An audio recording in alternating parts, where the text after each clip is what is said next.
चलिए समझते हैं आसान से शब्दों में, what is period of limitation जब हम लिमिटेशन एक्ट की स्टडी करते हैं।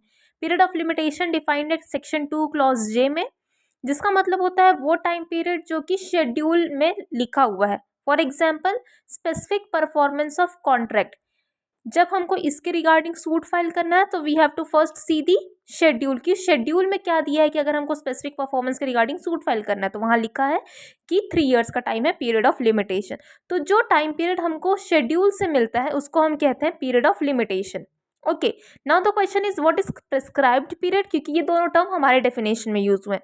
प्रेस्क्राइब्ड पीरियड का मतलब होता है पीरियड ऑफ लिमिटेशन तो है ही जो हमारा शेड्यूल बता रहा है, plus provision of limitation act की लिमिटेशन एक्ट के क्या प्रोविजंस है, मतलब आर्टिकल प्लस सेक्शन, आर्टिकल जो हमको लिमिटेशन पीरियड ऑफ लिमिटेशन बताते हैं एंड सेक्शन जो प्रोविजंस ऑफ लिमिटेशन एक्ट है, वो दोनों हमको मिलके क्या बताते हैं, prescribed period. For example, Monday को कॉज ऑफ एक्शन अराइज हुआ, जिसका पीरियड ऑफ लिमिटेशन हमारे पास सिर्फ एक दिन का, तो मंडे को अराइज हुआ मतलब हमको केस कब तक फाइल करना है, ट्यूसडे को फाइल कर देना है।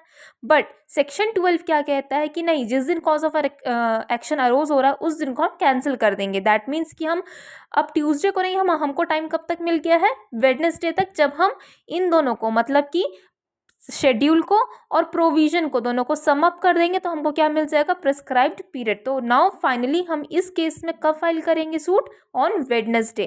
सिमिलरली एक और एग्जांपल, फॉर एग्जांपल 1 जनवरी को कॉज ऑफ एक्शन अराइज हुआ है जिसका पीरियड ऑफ लिमिटेशन है 1 डे। दैट मीन्स कि जनरली इन कॉमन सेंस हमको 2 जनवरी को सूट फाइल करना होगा, बट सेक्शन 12 क्या कहता है लिमिटेशन एक्ट का कि जिस दिन कॉज ऑफ एक्शन अराउज हो रहा है उसको हम कैंसिल करेंगे। दैट मीन्स कि हमको 2 जनवरी को नहीं, हमको 3 जनवरी तक का टाइम मिल गया। This is prescribed period. I hope कि आपको period of limitation and prescribed period समझ आ गया होगा। Thank you.